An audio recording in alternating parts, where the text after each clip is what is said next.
Thank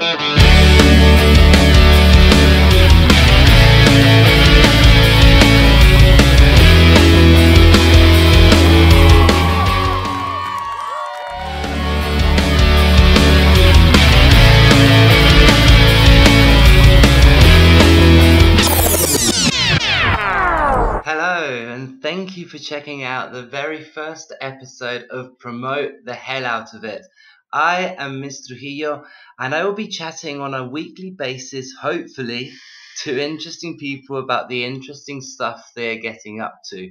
And I purposefully keep that vague, as I want to get all types of guests on the show, including but not limited to musicians, street artists, writers, game developers, small business owners, activists, so on and so on. But let's jump straight into this first episode. I recorded it back before Christmas when I was traveling through Vietnam, and I must admit that I was a bit overambitious with my schedule. I thought I could get it released early January, and we're now well into February, but better late than never. Here is the chat I had with the wonderful Seán McGowan. We chat about touring with Billy Bragg, selling out hometown shows, taking a band on tour, the state of the UK South Coast music scene, and a bunch more stuff. And for those of you who haven't heard of Seán, you are 100% missing out. He's an incredibly witty and thought-provoking musician from Southampton who is working his ass off. Anyway, here's a little snippet of his music, and then I will jump straight into the chat we had. You're grafting, working late again, overtime you're raking in, and bubble, money trouble, got you on the ropes again, treading on thin ice again, your love life is suffering, up to Daisy, your old ladies and another dining, the boss man's a villain, but he's got you by the bollocks, so you best play ball, son, breathe in deep, and break your back to break your bread, beg a break will come, 'cause I'm sick and tired. So how have you been, man? Yeah, good, thank you, mate. How are you? Yeah, very good, very good. The last time I saw you was 2017, like summertime at Le Pub. So it's quite a while ago. Yeah. I think it was at the old Le Pub as well, because they've got the new venue now, don't they? They have, yeah. The new, it's great. If you should get over and visit the new gaff soon, man. It's amazing. No, I've been really eager to. I've heard like amazing things. I'm in Thailand at the moment, so we've been traveling for like coming on to 6 months now, which is why I haven't been at any shows. Yeah, so doing this from quite far away, UK to Thailand, which is cool. But you've been crazy busy in that sort of year and a bit since I last caught up with you. I think the first thing you had come up was probably the Billy Bragg thing, November I think last year, right? Yeah. And was that for they released Bridges Not Walls? Is that right? For that tour? That's right. Yeah. I've literally got my copy of it right in front of me. Right. Oh, amazing! Which is a bit weird. No, not weird at all. I mean, it's because I'm very much like that. I like holding on to things from all the gigs that I've played or just been to. Is that something you do as well? Yeah. I'm quite I've got like, laminates and sticky passes, and I even like the wristbands, the sort of the horrible paper wristbands you get. I even keep hold of them. So I've got a little little memory box, which isn't so little anymore. It's packed. Yeah, it must be great because it's been a long time. I was listening to you. You did the radio show last night, which I guess by the time this comes out will be a while away. But I was listening. You said I think it's been seven yearish that you've been touring now. Yeah. It's been a little while. Yeah, so that box of memories must be getting pretty big. But I'm sure, like in years to come, you'll appreciate that. Like having that to hold on to and being able to go back through sort of the history of what you've done must be incredible. Well, I think you also like it's so easy to forget what you've done because I was saying this on Radio X again as well the other night, but it goes so quick as you'll know yourself, and it's so easy to just sort of just forget about about the individual gigs. A tour can blur. It can just be like you forget where, you have memories from each show, but you forget what city you're in or what venue you're in. So just having a little thing like that, with tour dates on and or something, it just jogs your memory, and it's quite nice to sort of when you've got a little bit of time off to just sort of reflect on on the cool stuff you've done, really, because like a lot of the time at the time it's work. You're there to Yeah, you're yeah. there to sort of to put on a show and to entertain and hopefully sell merch and all the rest of it. So it's nice to be able to look back and enjoy it that way. Yeah, I guess when so much happens in such a short period of time. I mean, we're talking about a year, and I'm asking you about the Billy Bragg thing. That's like a year ago, and you've done so much since then. So it must kind of like all jam together, and it must be difficult to sort of remember each tour individually. Yeah, totally. Well, the thing I find weirdest for me personally is going back to a venue, and you'll be at a venue and you'd seen it on listings and not even kind of it's just, oh cool, we're going to a new place in this city, and you're like sat in a dressing room and you're like, I noticed that bit of graffiti there. Like I've been here before, and then you spend the next sort of half hour going through your photos on your phone of all the tour posters you've had to post on Instagram over the years, and like trying to decipher when it was you were there before. It is nice when you find out. When you remember, not find out. You already knew it, just stored at the back of your brain somewhere.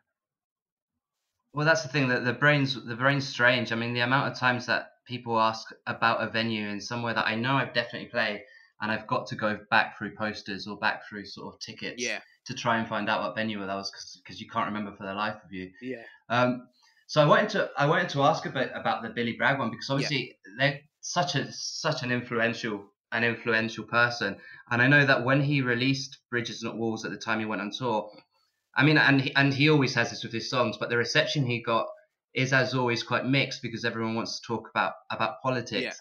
Is that something that was coming up in conversation a lot on the tour, the whole Brexit situation? Yeah. I mean, we spoke about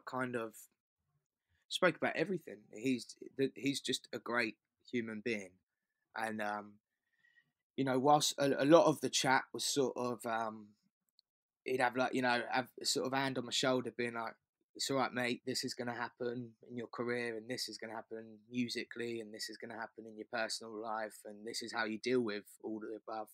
Um, the sort of political chats we had, where he's not. People accuse him of of ramming politics down people's throats, but he's actually not really like that. He listens a lot more. He listens a lot more than people would give him credit for, and he wants to know your opinion on it. But I mean, of course, we spoke about Brexit at length and about touring in Europe going forwards and what it means, and what it means back home, particularly within communities. Because it was always back then as well, kind of as it is now. It was unclear what the outcome would be from a Brexit point of view, where soft Brexit, hard Brexit, no deal Brexit, all the bloody rest of it, and Yeah, I mean, it hasn't got any better, has it? um, It's absolutely ridiculous at the I moment. know it's just it's embarrassing, but so a lot of our conversations about it were actually about the division within communities and families that Brexit actually caused. That was our kind of, well, at least with my conversations with Bill. I'm sure Bill's just he's just a fountain of knowledge of everything. So but the conversations me and him had about Brexit were very much focused on the effect it has on communities and home lives, and tearing people apart, really, tearing people away from each other, and being very divisive and very spiteful as well.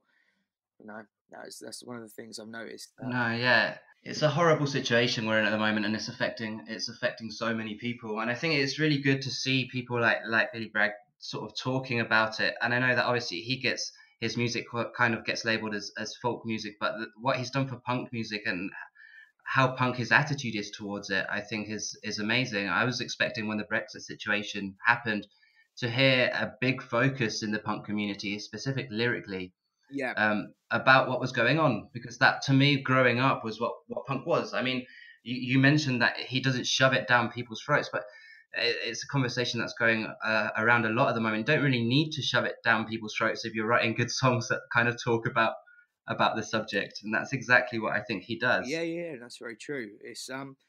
it's a difficult one, you know. Like the punk scene in the punk scene's always sort of, you know, it's just been quite strange.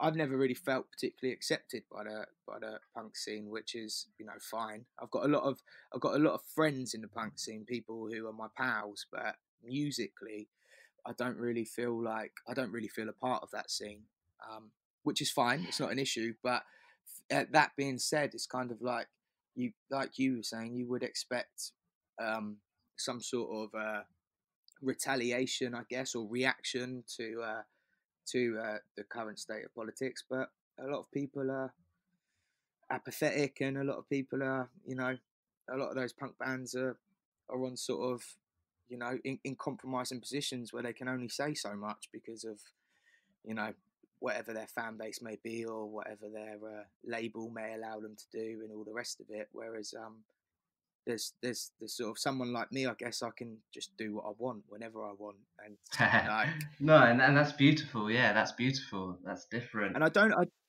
don't mean that as I'm not naming names, and I don't mean that as a slight on any band as well. I totally get it. Like, I totally get why you would go that way, and you know, I don't mean that disrespectfully. And also, I mean, with me being able to do what I want, that's not always a good thing, like, because I have some terrible ideas. So you know, it's kind of six one half dozen the other, but I can kind of just make sense with it and be at peace with it a little bit. Yeah, I mean, I think the culture that we've seen happen, especially since the internet sort of blew up and the MySpace generation and all that kind of thing, has changed how we perceive punk rock and how it is as a community. Yeah, And I think part of that is the fact that people can go and read about politics from their computer screens, and obviously they're seeing all the news on their Twitter and on their Facebook pages all day long, and maybe people feel like they don't want to go and listen to that. Some people feel that, but I think that it's not really true. I think there is still a lot of people that got into punk music and just into music in general. It doesn't have to be punk music. I mean, there's a lot of indie bands that I grew up listening to and a lot of hip hop that I liked growing up that kind of made me grow up being very aware of politics and the culture around me and wanting to be sort of connected to other people through it. yeah, And that's what I think what punk music did for me personally. And I see that the people that sort of that draw you in and the people that you do play with are quite conscious on the same level, which I think is great. yeah, totally. And but like you said about like indie as well, there, 'cause sort of you can even go back to sort of first Arctic Monkeys album. I'm not really into the Arctic Monkeys anymore, but that first album was like, That was banger, it's yeah. a punk record. Do you know what I mean? Like that.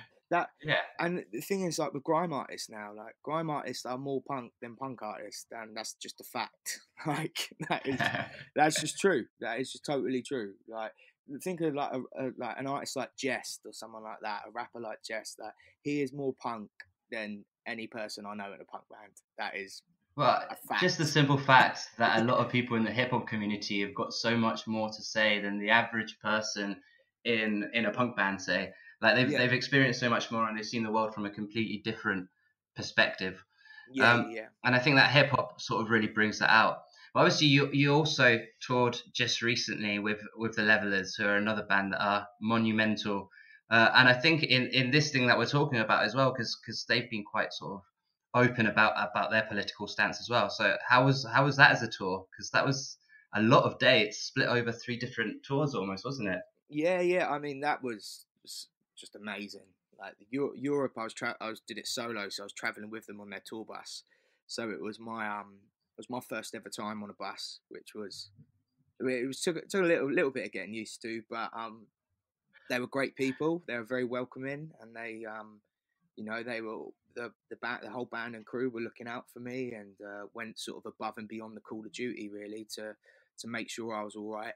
And but they were just, you know, they're just legit.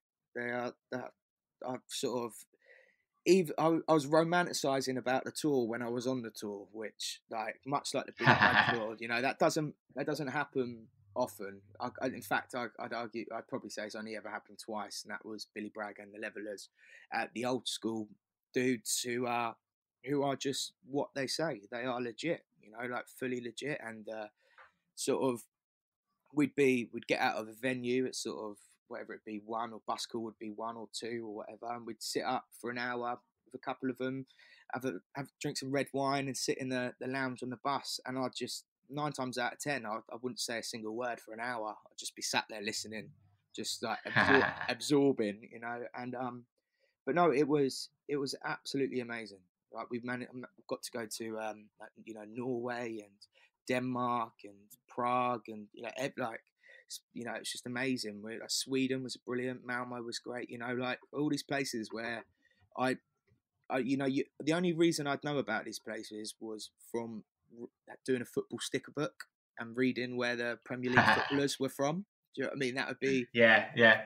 That would be the only way that I'd know about them in my sort of arrogant, limited sort of bubble that I grew up in, you know. So to go there and you know, to be able to visit those places was amazing, but to be able to do it, playing the songs you wrote, sat on the end of your bed in your mum's house is, you know, it's mental. So it was great, a total It's dream come true. That's ridiculous. I mean, yeah, they're just a band that have done so much and that have sort of been around for such a long time. They just released some new material. Were they touring that as well? Yeah, it was acoustic versions, well, like reworks of their older stuff, I believe. But it was a proper full band show, man. And the sound out of them lot is nuts. Like they Yeah, because know they move a they room recorded with the definitely. Millettes. Yeah, Yeah, they recorded with the Millettes. Yeah, did they have them on tour as well, or was it just them? yeah. No, that was just this tour wasn't. They had already done that We the Collective acoustic version, so this was just a proper. Okay, yeah, It was a 30 years of One Way of Life, I think. yeah. I should know this, but I don't. It's all right. Memories are tricky things. It's fine. Yeah. How do you deal with tours of that length, kind of thing, mentally? Because it's pretty draining, like traveling the distances that you were doing. Do you cope all right with that kind of stuff? Do you like your own company? It depends. Depends what's going on at home. I've had some stuff going on recently, so there's parts of that tour that I really struggled with, and and sort of you know, they were particularly difficult. But I don't know. It varies every time. On that run, like they were the Levs and their crew were amazing. So they were, you know, helping me work through bits I had to work through, and you know, they're there with advice and all the rest of it. So that was great. But I mean, I've definitely dealt with it really badly in the past, and just got absolutely steaming constantly, and been an arsehole, you know. So I try not to do that anymore. I try not to. Yeah, it has to happen every now and then, of course. You But can only try. That's the thing. You can only do yeah, your best. totally, man. But no, I mean, like, I like being away. I like doing long tours. I like meeting new people and playing shows, and that's what I want to do for the rest of my life. So usually I'm fine with it, really. It's I mean, there's always that part, as I'm sure you'll know yourself, where you're 10 days in, and the 10 pairs, you know, you've worn all your 10 pairs of underwear, and you're just kind of like, oh You no, feel like like filth, like you. absolute filth. That's it. I mean, I get quite a lot of stick from the level I tour out on my headline tours, my headline stuff. Is nowhere near like a tour bus or anything like that. It's literally, you know, it's for the band and maybe one other person in our splitter sweating and stinking. But like recently, I decided I'm gonna, rather than do the whole sleeping on floors and all of that, I feel like I've fulfilled my quota of staying around people's houses on tour and getting drunk every night. So now we usually, you know, we'll be very classy and get ourselves a motorway travel lodge or something like that. Um, Nice, nice. but I see that as a worthy investment, because you know, everyone can actually get to sleep, and the shows are better for it. You know, we get the band happier for it. I'm less of a like crybaby because of it. You know, so there's this sort of just little ways that we've worked around changing certain things we do to make it easier on ourselves. You know. For sure, you need to. I mean, I grew up watching sort of like no effects documentaries and Yeah. bans on films, and you get this idea that it's getting hammered every night, sleeping on Mm, floors. And it yeah. is for a while. I think you can deal with that pretty well for a few years, but Yeah. it does start tearing you apart at some point. Like especially if you're doing 10 days in a row. Like the 10th day isn't going to be as good if you haven't slept like in 10 days. Yeah, It's just no totally. And chance. well, in the early days, you're happy to do it for, for free booze. You're happy to go and like, For sure. you're gonna go and play a show for whatever, for a crate of beer, and we'll all just get drunk and we'll have a great time. It's like a free night. Well, not a free night out. It's like, it's a night out that cost us petrol to get there, and then we're staying at someone's house. But And now your it's like, liver, so don't forget that. yeah, of course, yeah. But now I've got bills to pay. I've got sort of like the way I sort of, that's when I realised that things were getting serious, when we were just touring so much. We were never making much money, but we were making a bit of money. And there's sort of, I have an agent, I have management, and I have a label who they live off, commission. That's what pays their bills, and they're all my friends who I care about very much. So I want to make sure that they're all, I'm doing my bit to make sure that they can pay their bills, but also like I'm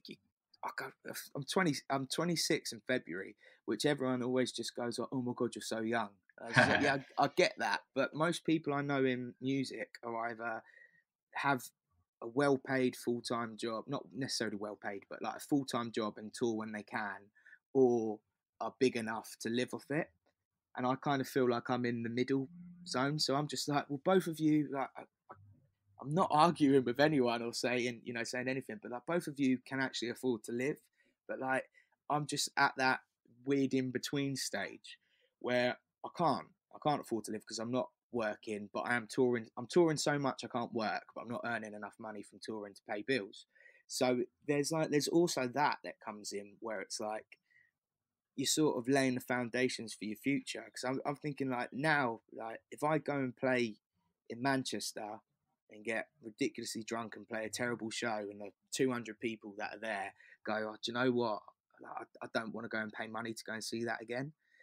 And then I decide to make a decision in 6 months that I'm going to sort my act out and make sure I'm decent on stage every night. But I've already played the show where I've let Yeah. people down. I've already upset those people. I've already lost those people. So for me, it was an instant decision. It was like, I want to do this for the rest of my life. My body can't handle it. People won't be interested. The show won't be as good. So it was just, yeah. So I guess it just kind of comes from being like, I want to do this for the rest of my life, and I want to be able to pay bills, and then one day do the things that normal people do. So, so it's kind of, for me, it's been sort of, if you'd asked me that when I first started, I'd have said nothing like that, and I would have told you anyone who said anything like that was a sellout. But but now as I'm getting older, That's the thing. I think the word sellout gets used so easily, and of I think course, yeah, especially when you're sort of young and you're sort of really eager to get going, and you've got all these ideals of what being in a band or playing music should be. You kind of form this sort of idealistic image of yourself. yeah, But at the end of the day, you start getting to a point where it's a very real question of shit. What do I do with my life? Do I keep on playing music at a really basic level and not worrying about any of the money, and then basically end up homeless, or do I kind of quit this and start taking a real job? yeah, yeah, So it is. So you have to you have to view it as a brand. You have to view it as a business and be clever about it. And that doesn't mean sort of selling out and being really boring with it. yeah, yeah. It just means being clever and knowing what you can and can't do. Well, that's it. Um, That's it. And I get like it being a solo artist. Like, that is what I am, and I do full band stuff, and my band are on a wage per. They get a wage per show, so I need to make sure that I'm I'm doing everything my end to make sure that the money is earned so they get paid. I'm taking them away from their paying jobs that they pay their bills with to come out with me. So I need to make sure that they're covered, and that these are things that are important to me. Like, looking after people is important to me, and as if I'm in some sort of weird way an employer, looking after my friends who I am employing is important to me, and it's important in general. It's got to be done. So So no, I mean, I'm at peace with it. I'm at peace with the way I do things. You know, like it's just it can like anything, it can be difficult. But at the end of the day, like I'm out on tour, and some of my friends are stuck in an office in a call center, so I can't really complain. Like my life's pretty great. Like you know, That's the thing, yeah. That's the thing. It almost seems like you're almost carrying on a tradition, and I know you talked about it on the radio show you did yeah, a bit as well. But you've had people who have really looked after you and really sort of helped you out.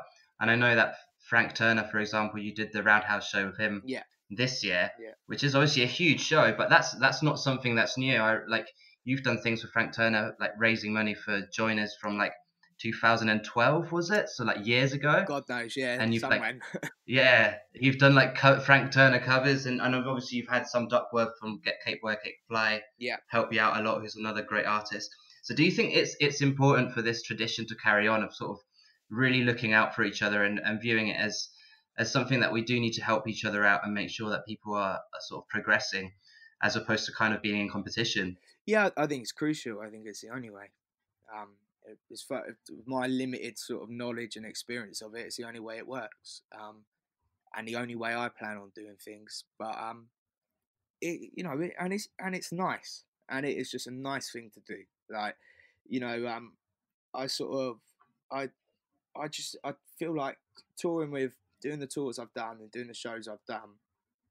You'd be, you'd actually sort of be surprised at how much like Spotify and all of that has pretty much done nothing for me at all. Um, on record, like really that I've, you know, that's I don't think if you came to one of my shows and spoke to every single person about why they were there, I cannot imagine that one of them, even well, like you know, even sort of a handful of them, like that's probably more realistic, would not say I found him on Spotify or I found him on, you know, whatever else. It would all be, oh, Frank Turner spoke. Frank Turner tweeted about him saying he was going on tour, so I thought I'd risk it. Or I saw him on tour with the Levelers. I saw him on tour with Billy Bragg. Do you know what I mean? It would. It's that is how it works.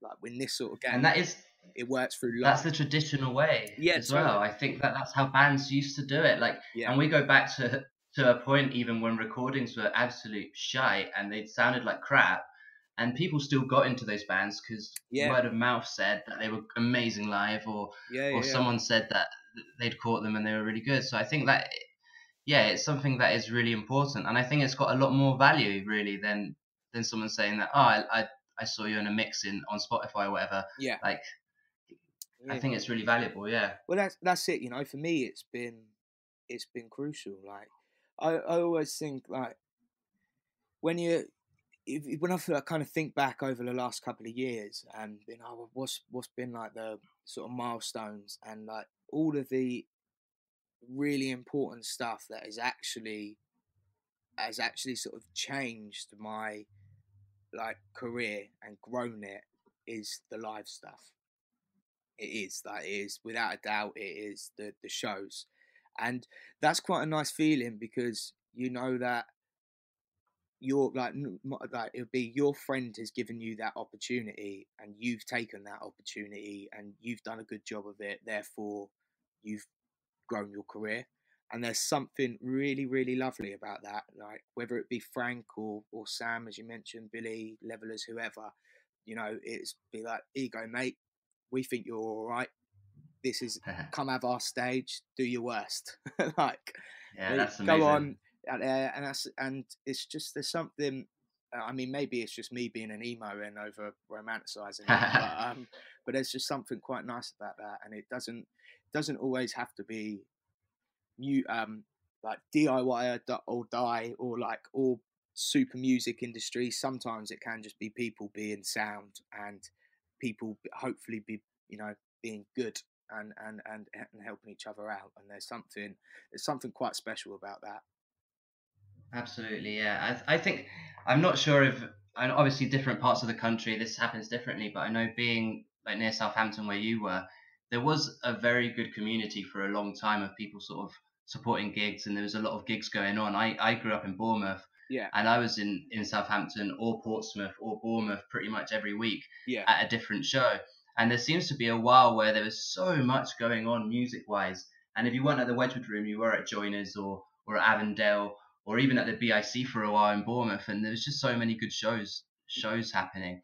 yeah, Do you yeah. think that's still do you think that's still sort of the same, or do you think that it's more of a perception thing that that's not going on as much? Because I feel like Bournemouth specifically, and maybe even Portsmouth, has kind of quietened down a bit in the last few years.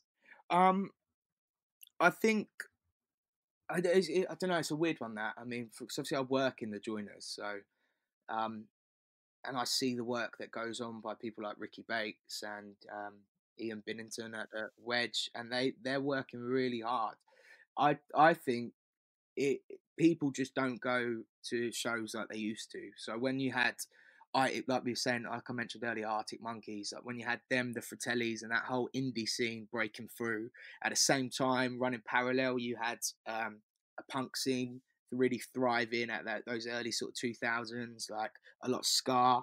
You know, that ska punk scene was sort of still going there. You had a singer songwriter scene, you had a folk scene, you had all these. It was everything was kind of booming. You know, people were still buying CDs, all the rest of it. So I think when people when people look back in hindsight and compare to how it is now, I just think the scene and the culture is a little bit different. I think it's just not there's just not as many sold out shows, you know, because the people aren't devouring music in the way they Yeah, were back then. Whereas now that you can devour music, but you can do it on, you know, you can stream it or whatever, which is great, which I'm totally cool with. But I think there was something about going into HMV or wherever it may have been and buying a CD, and then you look getting NME or Kerrang, and you're looking at the listings. You're like, oh Jesus, they're coming to town. You know, there's something about you felt like much more a part of it. Um, for so I sure, for sure. so I think the scene is still very healthy down here.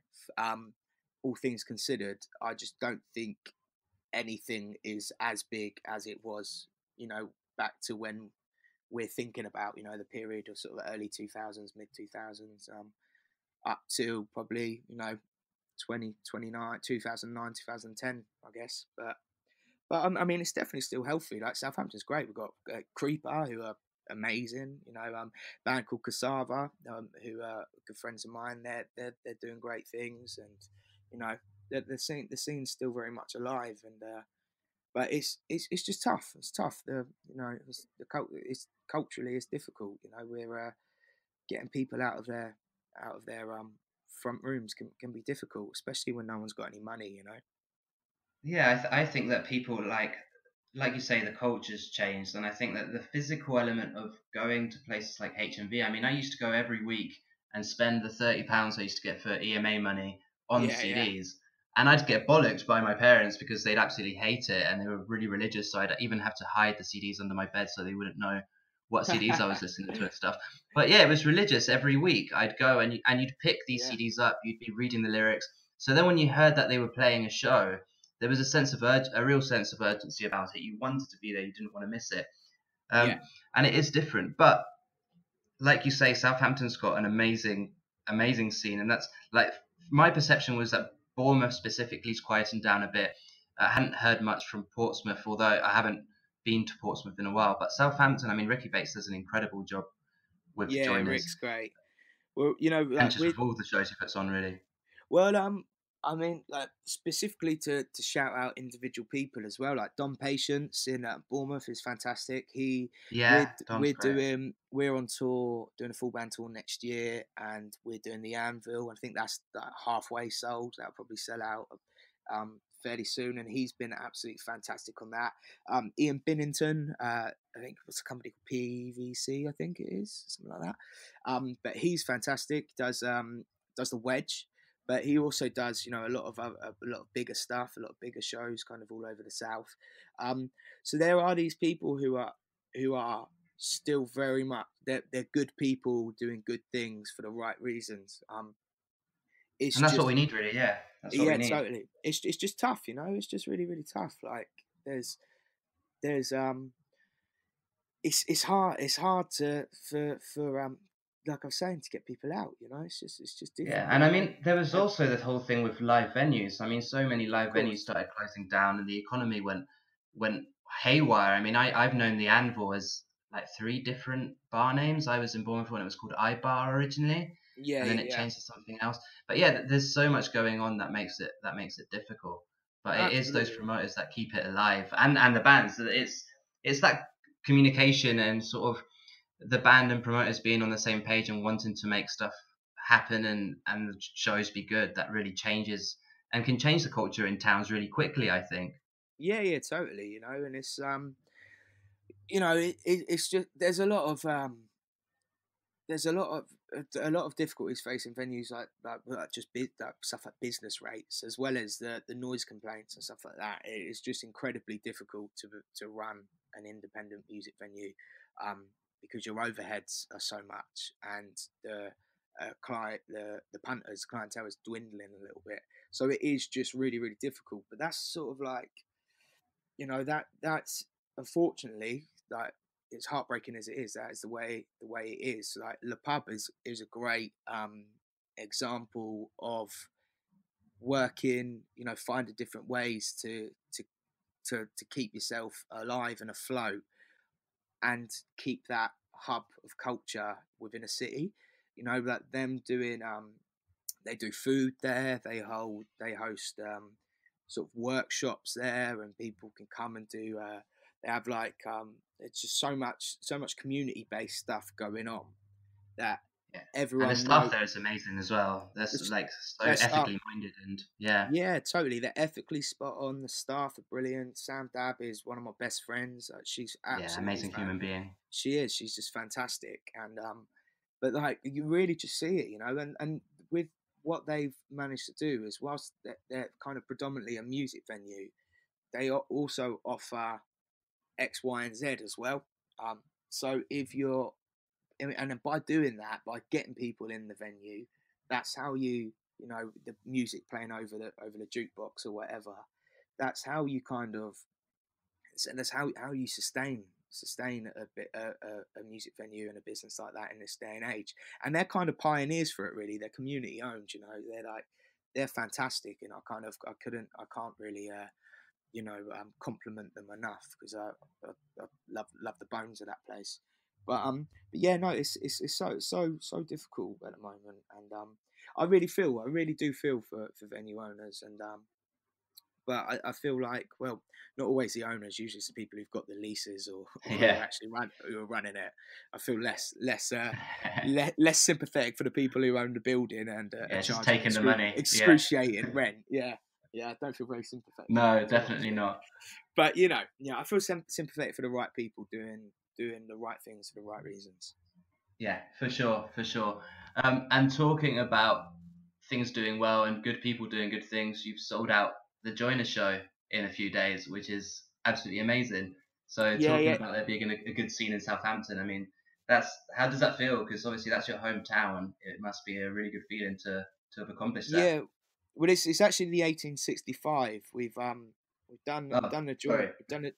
That's all right, no worries. And it's like 3 times as big as the Joiners. So the last Southampton show I did was a sold out Joiners show, and this time round somehow we've managed to, Triple it. you That's know, fucking awesome. triple it, which is pretty insane, to be honest. I didn't want to do it.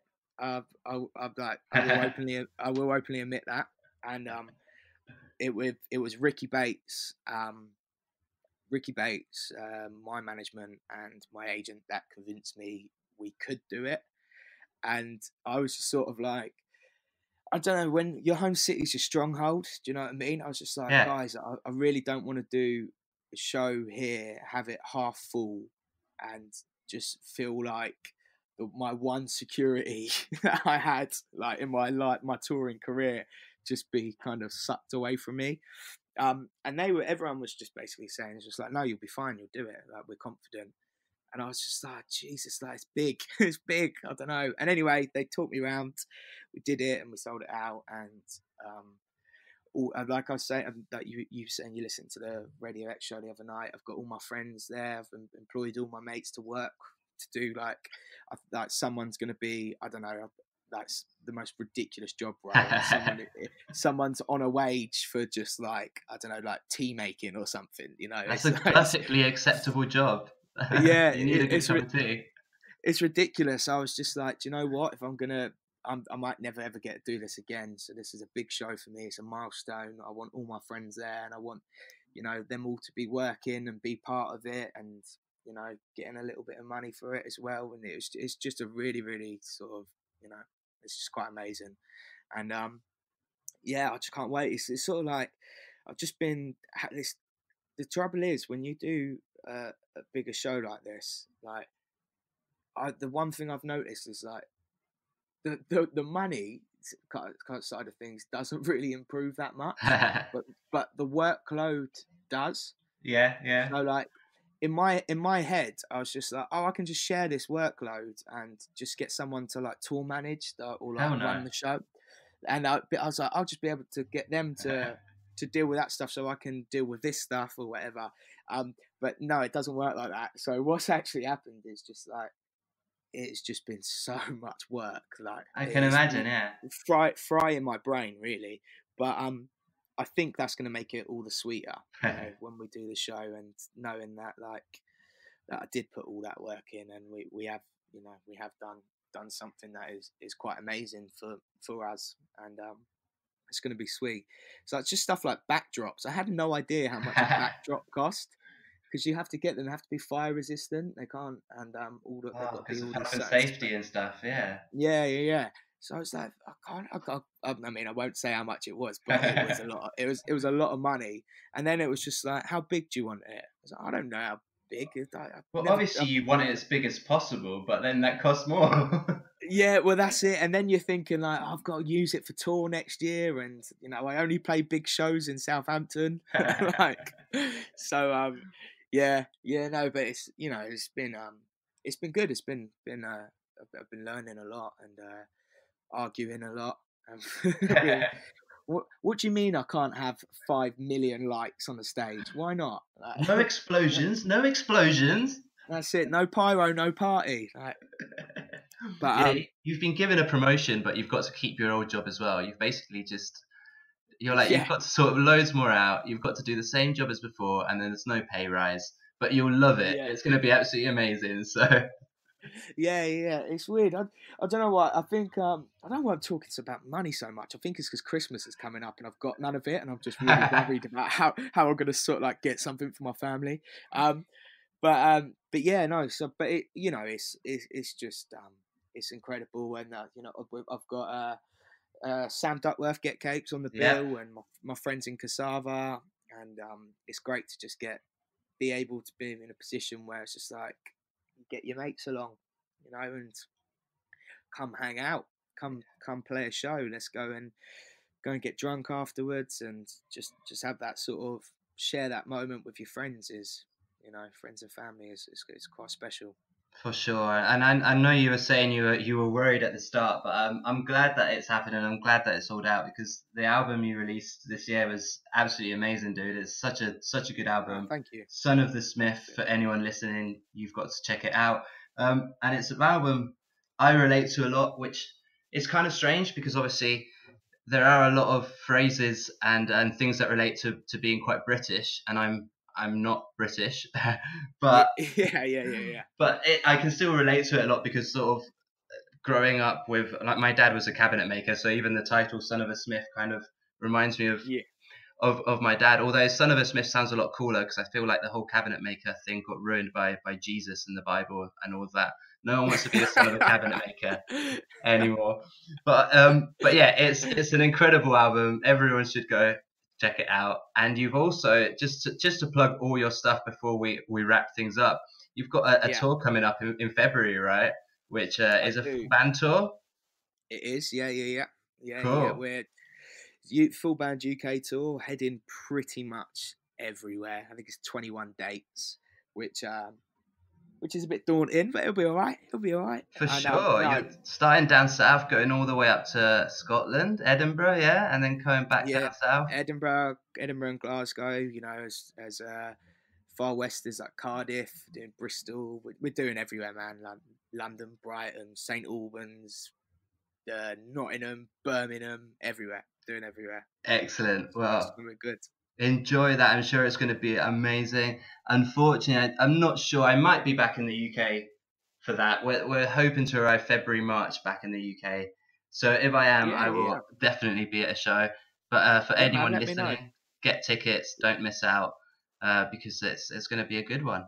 Well, thank you for chatting to me, Sean. It's been absolutely amazing catching up. My pleasure, dude. My pleasure. It's good to catch up and safe travels as well, man. And enjoy your time. I hope you get round safely, and hope a bit of luck. We'll see you in February or March. Absolutely, absolutely, and enjoy your holiday as well. Thank you, bro. Take All it the easy, best. dude. Safe, man.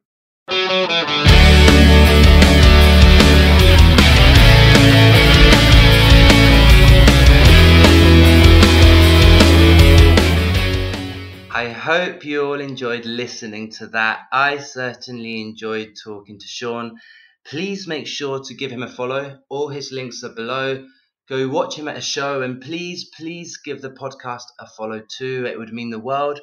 Plus, I have some amazing podcasts coming up. Next week, there's one with Sarah Lucas, an incredible street artist from Portugal who's living in London. And after that, there's one with Kelly Kemp, which I really enjoyed recording. So yeah, lots coming up. Subscribe, leave us a comment, and till next time.